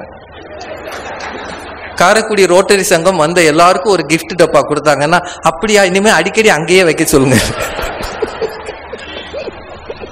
நீங்க அடிக்கடி அங்கேயே வைக்க சொல்லுங்க. நல்லா செய்யறாங்கல்ல, இதுதான் போனதுக்கே மிச்சம். மனித மனம் இருக்க எப்பவுமே பெரிய விஷயங்களை விட சின்ன விஷயங்களுக்கு ஆசைப்படும். புத்தகங்களை படிப்பதே ஒரு கலாச்சார வழக்கமாக கொண்டு வரும். 2 பேர், இதை நான் எல்லா இடத்துலயும் சொல்லுவேன், இங்கேயும் சொல்லுவதில் எனக்கு தயக்கம் இல்லை. 2 பேர் சந்திச்சாங்கன்னா என்னென்ன பேசுவாங்கன்னு ஒரு ரிசர்ச்சே இருக்கு. 2 பஞ்சாபிகள் சந்திச்சா சாப்பிட்டாச்சான்னு கேட்பாங்க. டெல்லிக்காரங்க கேட்டா கண்ணகைக்கு அதான் கேட்பாங்க, சாப்பிட்டியா அதான் கேட்பாங்க. குஜராத்திகள் 2 பேர் சந்திச்சா, 2 பெண்கள் சந்திச்சா வீட்டுல துணி துவைச்சாச்சான்னு கேட்பாங்களாம். அவங்களுக்கு துணி துவைக்கிறது ரொம்ப முக்கியம் போல இருக்கு அவங்க ஊர்ல. நம்ம பையன் ஜீன்ஸ் போட்டா 18 நாள் துவைக்க மாட்டான், 19 நாள் வாஷிங் மிஷின்ல போட்டா வாஷிங் மிஷினே கவுந்து படுத்துக்குது, விட்டுருப்பா முடியலப்பா என்னால. அந்த ஊர்ல துணி துவைக்கிறது ரொம்ப முக்கியம் போல இருக்கு. பெண்கள் 2 பேர் சந்திச்சா துணி துவைச்சிட்டியான்னு கேட்பாங்களாம். நம்ம ஊர்ல என்ன கேட்பான்னு நினைக்கிறீங்க? என்ன எப்ப என்ன சேலை எடுத்த? மதினி உன் கல்யாணத்துக்கு கூப்பிட்டுச்சா கூப்பிடலையா? ஒன்ன கூப்பிடலையா? பக்கத்து தெரு கமலாவை கூப்பிடுச்சு, இன்னுமா உன்னை கூப்பிடல? 10 வச்சுட்டு தான் போகிறதுன்ற முடிவோடிய சில பேர் இருக்கும். 10 வச்சுட்டியே பரட்டன் 16 வயது நிலை கவுண்டமணி சொல்லுவார். என்ன நகை வாங்கின? என்ன புடவை எடுத்த? தீபாவளிக்கு என்ன எடுக்க போற?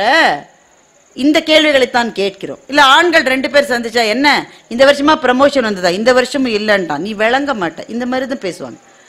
நாம ஒருவர் சந்தித்துக் கொள்கிற போது நல்லா இருக்கு. இப்ப 2 பிபி பேஷண்ட் சந்திச்சா என்ன பேசுவாங்கன்னு நினைக்கிறீங்க? உனக்கு எவ்வளவு?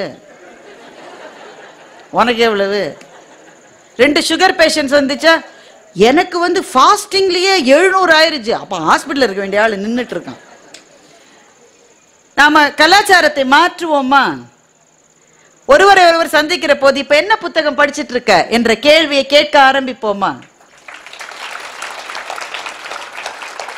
இப்ப என்ன புத்தகம் படிச்சுட்டு இருக்க? என்ன நாளைக்கு ஜியாகிரபி டெஸ்ட் அதைத்தான் படிச்சுட்டு இருக்க? அதை சொல்லல. நான் படிக்கிற புத்தகங்களை, பாட புத்தகங்களை தாண்டி எதை படித்துக் கொண்டிருக்க? என்ன இப்ப கேட்டா என்னால கட்டாயம் பதில் சொல்ல முடியும்.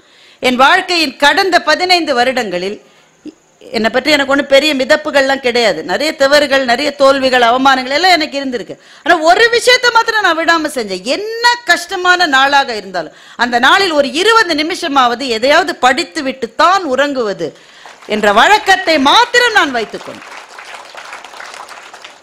மனதை விரிவாக்குகிறது. நண்பர்களை, புத்தகங்கள் இல்லாவிட்டால் வாழ்க்கை சுருங்குகிறது. நம்மை சுற்றி இருக்கிற மனிதர்களுடைய குறைகள் தான் கண்ணுக்கு தெரிகிறது. எந்நேரம் வீட்டுக்காரம்மா முகத்தை பார்த்தாலே பிடிக்கலன்றாரு. ஏன் சார் எப்ப பாரு போனை வச்சிருக்கீங்க? அப்பதான் அந்த அம்மா முகத்தை பார்க்காம இருக்க முடியுன்றது. அந்த அம்மாவும் அதே தான் சொல்லு. சீரியல் பார்த்துக்கிட்டே இருக்கு. அவர் வந்தா இட்லி இருக்கு எடுத்து தின்னுங்குது. ஒருத்தர் முகத்தை ஒருத்தர் பார்க்க பிடிக்கல. அண்ணன் தம்பியில சேர்க்கவே மாட்டேங்கிறாங்க. வீட்டுல போன்லயே பேசினா நான் விசேஷம் வச்சிருக்கேன் வந்துரு. உடனே இந்த அம்மா அவங்க வீட்டு விசேஷத்துக்கு என்ன செய்ய போறீங்க? என்ன ஒரு 2000 ரூபாய். எதுக்கு 2000 ரூபாய்? போன தடவை அவங்க நம்ம வீட்டு விசேஷத்துக்கு 1000 ரூபாய் தானே செஞ்சாங்க. 1 ரூபாய் மேல போட்டு 1001 ரூபாய் கொடுத்தா போறாதா? மனிதர்களை பற்றிய வெறுப்புகள் வளர்ந்து கொண்டே இருக்கிறது. நமக்கு பக்கத்து வீட்டுக்காரனோட சந்தோஷமா இருக்கிறவன் தமிழ்நாட்டின் சரித்திரத்திலே யாருமே கிடையாது. பைக்கை இங்க நிறுத்திட்டான். நான் போட்ட கோலத்தை அவன் கலைச்சிட்டான். என் வீட்டு பால் பாக்கெட் மேல அவன் சைக்கிளை ஏத்திட்டான். என்னென்ன சண்டை! இப்ப மனம் விரிவடைவதற்கு என்ன வழி என்றால், ஒரு நாளைக்கு 20 நிமிஷம் நீங்க புத்தகத்தை படிக்கிற போது உங்களுக்கு தெரிகிறது இந்த உலகம் எவ்வளவு பிரம்மாண்டமானது என்று தெரிகிறது. எங்கெங்கோ இருக்கிற மனிதர்களை பற்றி படிக்கிற போது நாம் எவ்வளவு நிம்மதியாக மகிழ்ச்சியாக வாழ்ந்து கொண்டிருக்கிறோம் என்று புரிவதற்கே கஷ்டப்படுகிற யாரோ ஒருவரை பற்றி புத்தகங்களிலிருந்து தெரிந்து கொள்ள வேண்டியிருக்கிறது நாம். எனவே இந்த செல்பேசியிலிருந்து நம்மை குறைத்துக் கொள்ள வேண்டும் என்றால் புத்தகங்கள் ஒன்றுதான் வழி. அடுத்த முறை நான் என்னுடைய புத்தக கண்காட்சிக்கு வருகிற போது இங்க எல்லாரும் ஒருத்தர் பார்த்தா என்ன முதல்ல விசாரிக்க, hello how are you, are you good என்று கேட்பதற்கு பதிலாக என்ன புத்தகம் படிக்கிறீர்கள் என்று ஒருவருக்கு ஒருவர் கேட்டுக்கொள்கிற கலாச்சார புரட்சி இந்த தர்மபுரியிலிருந்து ஆரம்பிக்க வேண்டும் என்று நான் நினைக்கிறேன். என்னுடைய நேரம் இன்னும் ஒரு 20 நிமிஷம் இருக்கு. டாக்டர் பரவாயில்லையா? 20 நிமிடங்கள், 1 மணி. பிள்ளைகள்லாம் நொந்துருவாங்க. ஸ்டேஜ்லயே ஏத்தி வர வச்சிருக்கீங்க. இல்ல ஓகே ஐயா, இருங்க ஐயா, வருவேன். இவ்வளவு நேரம் நான் சொன்னது ஐயா கவனிக்கல.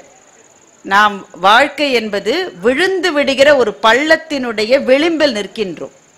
நாம் விழாமல் நம்மை காப்பது புத்தகங்கள் என்றுதான் நான் பேசிக்கொண்டிருக்கின்றேன். இந்த நாளை மகளிர் தினம் என்று நீங்கள் சொன்னதிலே எனக்கு மிக்க மகிழ்ச்சி. அதிலே ஒரு தனித்துவம் இருக்கிறது. இந்த ஊரிலே அது மிகப்பெரிய தனித்துவம். ஏனென்றால் இந்த ஊரிலே இருந்த பெண், இந்த ஊருக்கு வந்த ஒரு பெண்ணான அவ்வை என்ன செய்திருக்கிறாள் என்று உங்களுக்கு தெரியும்.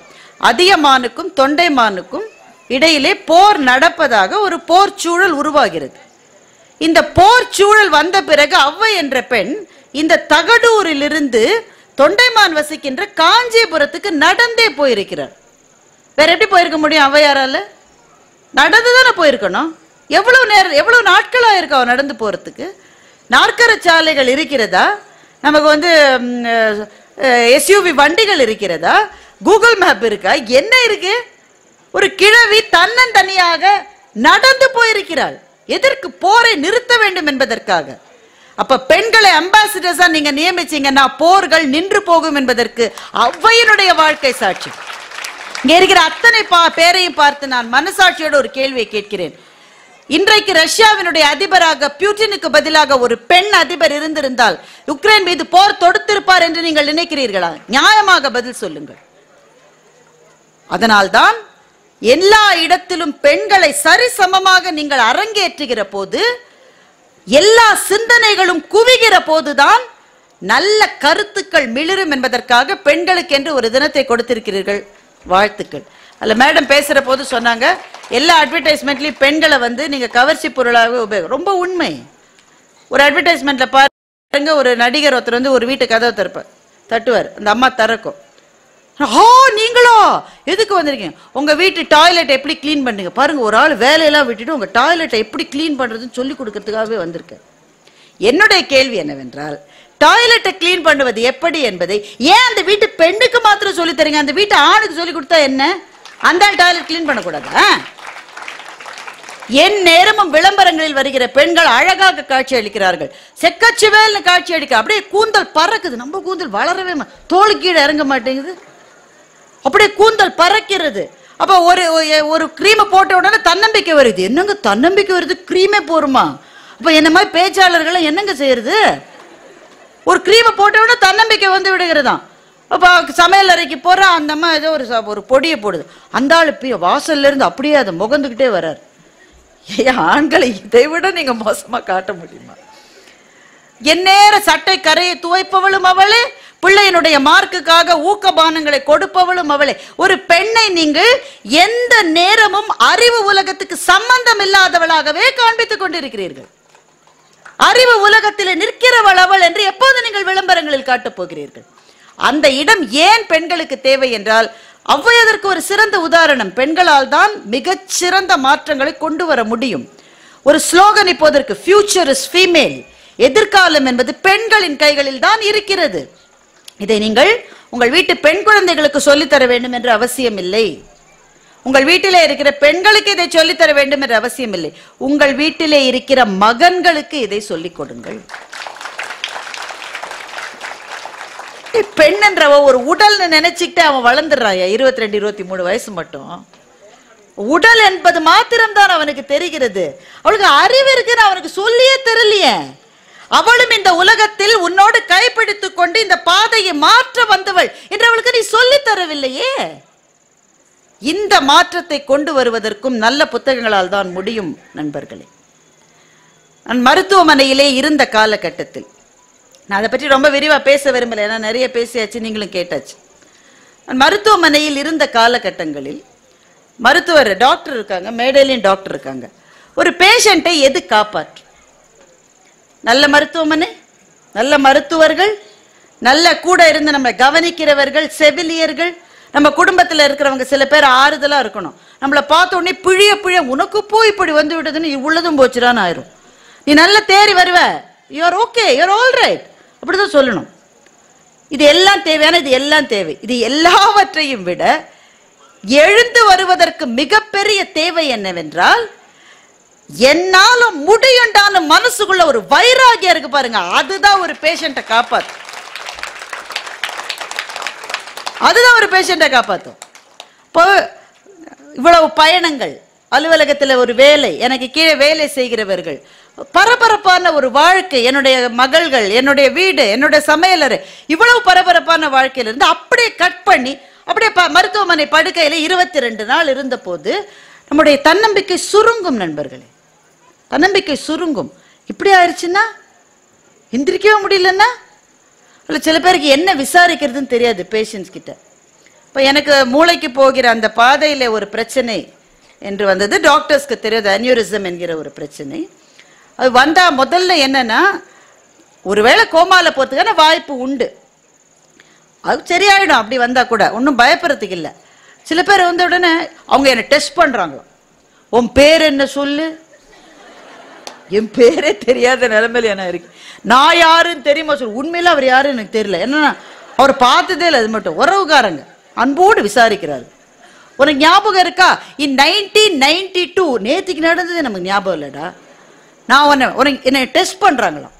இப்போ டாக்டர் சொல்லிட்டார், யார் எந்த கேள்வியும் கேட்கக்கூடாது அந்த அம்மாட்ட, அதுக்காக ஞாபகம் வந்தால் வரட்ட போட்டுட்டார், எந்த கேள்வியும் கேட்காது. அப்போ நமக்கு தனியாக இருக்கிற போது நான் தனியாக தான் இருக்கணும் நண்பர்களே. நோயில், தோல்வியில், அவமானத்தில், விரக்தியில் நாம் இருக்கிற போதுதான் நமக்கு தெரியும் நாம் எவ்வளவு தனிமையானவர்கள் என்று.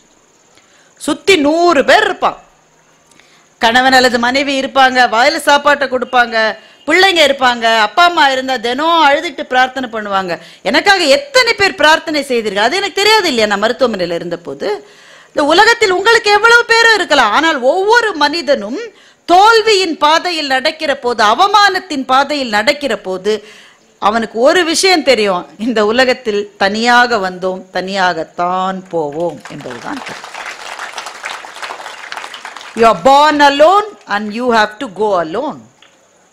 அப்போ ஒரு நோயோ ஒரு பிரச்சனையோ வருகிற போது கஷ்டமா தான் இருக்கு, ஆனா அதுல இருந்து மீண்டு வெளியில வர்ற போது வாழ்க்கை ரொம்ப புதுசா இருக்குங்க, ரொம்ப புதுசா இருக்கு.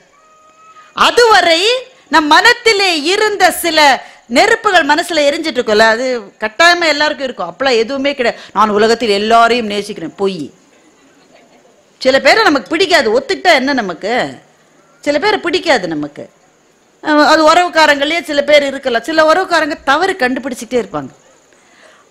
அவங்களுக்கு அதை சொல்லி புரிய வைக்க முடியாதுங்க. நம்ம அவங்கள பார்க்க போற வச்சுக்கோங்க, நல்லா தான் போவோம். என்ன எப்ப பாரு போன தடவை கட்டின சேலி இந்த தடவை கட்டியிருக்க, இதை கூடவா கணக்கு வச்சுப்பீங்க?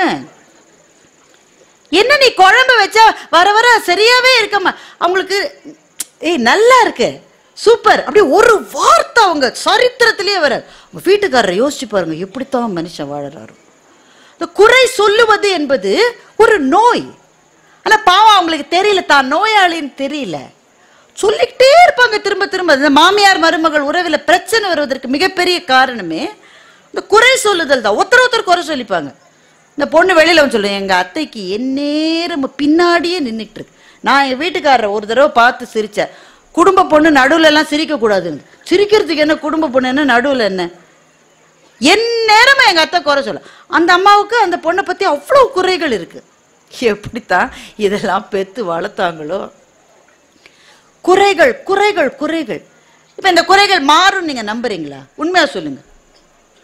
சில பேர் இந்த மோட்டிவேஷனல் ஸ்பீக்கர்ஸ்லாம் சொல்லுவாங்க, எந்த பிரச்சனையா இருந்தாலும் பேசி சரி செய்து கொள்ளும். ஒண்ணுமே சரியாது, கட்டாயமா நான் சொல்றேன். கணவன் மனைவிக்குள் பிரச்சனையா, உட்கார்ந்து பேசுங்கள், நம்பாதீங்க. உட்கார்ந்து பேசுங்கன்னு சொல்லி உங்கள்கிட்ட 2000 ரூபாய் ஃபீஸ் வாங்க. உட்கார்ந்து பேசினா சின்னதா இருந்த சண்டை பெருசாயிரும். உண்மையை சொல்லுங்க, நடக்குமா நடக்காது? சண்டை முதல்ல சின்னதா தாங்க இருந்தது, அதுவா கழுது சரியா இருக்கும் 2 நாள்ல. இந்த டாக்டர் அம்மா, அந்த சைக்கியாட்ரிஸ்ட் சொல்லியிருக்காங்க, கவுன்சிலர்ஸ் உட்கார்ந்து பேசுங்கள். 2 பேரும் உட்கார்ந்து பேசினா போன வருஷம் என்ன நடந்தது, அதுக்கு முந்தின வருஷம் என்ன நடந்தது, 27 வருஷத்துக்கு முன்னாடி உங்க அக்கா என்ன அவங்க வீட்டுக்கு கூப்பிட்டு வடை சட்டிலேயே நான் வெந்தேன், எனக்கு ஒரு புடவை வச்சு கொடுத்தாங்க வெறும் 120 ரூபாய்க்கு, வீட்டுல வேலை செய்யற அம்மா கூட அதை காட்ட. இப்ப அந்த அன்றைய பிரச்சனை என்பது அதோட போயிருக்கு. இப்ப 27 வருஷம் பிரச்சனை சேர்ந்துருச்சு. அது உட்கார்ந்து பேசினா ஒரு பிரச்சனையும் தீராது. ஸோ என்ன செய்யணும்? You have to let go. அப்படித்தான் சில பேர் அப்படித்தான் இருப்பாங்க. அவங்க அப்படி இருக்காங்கன்றதுக்காக அவங்கள மாதிரி நான் மாறக்கூடாது, நான் நானாவே இருக்கணும். இந்த ஞானோதயம் எப்ப வரும்னா, நமக்கு ஒரு தோல்வி வர்ற போது, நமக்கு ஒரு உடல்நிலை சரியில்லை போது, நமக்கு ஒரு அவமானம் வர்ற போது என்ன நமக்கு கிடைக்குது என்றால் தனிமை கிடைக்கிறது. இன்றைய வாழ்க்கையில் நம்முடைய மிகப்பெரிய மகத்தான பிரச்சனை நமக்கு தனிமையே கிடையாது. ஒவ்வொரு நிமிடமும் தனிமையே கிடையாது. ஒரு நிமிஷம் வீட்டில் யாருமே இல்லாட்ட கூட போனை பார்த்துட்டு இருக்கோம், 10,000 பேர் நம்மளோட பேசிக்கிட்டே இருக்கான். இந்த பாட்டை கேளுன்றான், இதை வாங்குன்றான், அதை வாங்காதன்றான், கருத்துக்களை சொல்லிக்கிட்டே இருக்காங்க. எல்லா சேனல்லையும் எல்லாரையும் கூப்பிட்டு இன்டர்வியூ பண்றாங்க. சில பேர் காலையில இருந்து பல் தேய்ச்ச உடனே இன்டர்வியூக்கு போயிடுறாங்க. அப்பதான் பல் வேலைக்கு இருக்கான், உடனே சட்டையை மாற்றிட்டு ஒரு சேனல் இன்டர்வியூக்கு போயிடுறான். இது வந்துகிட்டே இருக்கு நமக்கு. அப்ப தனிமை என்பதே இல்லை. there is no solitude at all. தனிமைனா தனியா இருக்கீங்க, ஆனா மனத்துக்குள்ளே அந்த விலகலே இல்லை, சாலிட்யூடே இல்லை. நோயில் இருக்கிற போது அது நமக்கு கிடைக்கிறது நண்பர்களே, சாலிட்யூட். போனை பார்க்க கூடாது, யாரும் உள்ள அனுமதி கிடையாது. டாக்டர் வந்தா வருவார், சில நேரம் ஒரு நாள் பொறுத்து தான் வருவார். அவங்க வர்றப்போ வரட்டும், நீங்க காத்திருக்கணும். காத்திருக்கிற போது, கண்ணை மூடிக்கொள்கிற போது நீங்கள் யாரை பார்க்கிறீர்கள்? உங்களோட அப்பா அம்மா ஞாபகம் வரலாம், உங்க அக்கா தங்கை ஞாபகம் வரலாம்.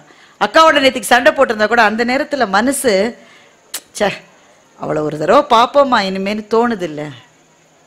அந்த எண்ணம் தான் நிஜமான எண்ணம். நேற்று வரை போட்ட சண்டைகள் அந்த மேகம் மதி கலைஞ்சு போயிடும். ஆனா ஆழ் மனதில் இருப்பது நம் வாழ்க்கைக்கு யார் நெருக்கமானவர்களோ. அப்ப என்னுடைய கணவரை பத்தி தோணுது எனக்கு, இந்த மனுஷோட உட்காந்து பேசுவே இல்லையே, 20 வருஷம் ஆச்சு, ஓடிக்கிட்டே இருந்துட்டோமே 2 பேரும், ஒரு வார்த்தை பேசலையே.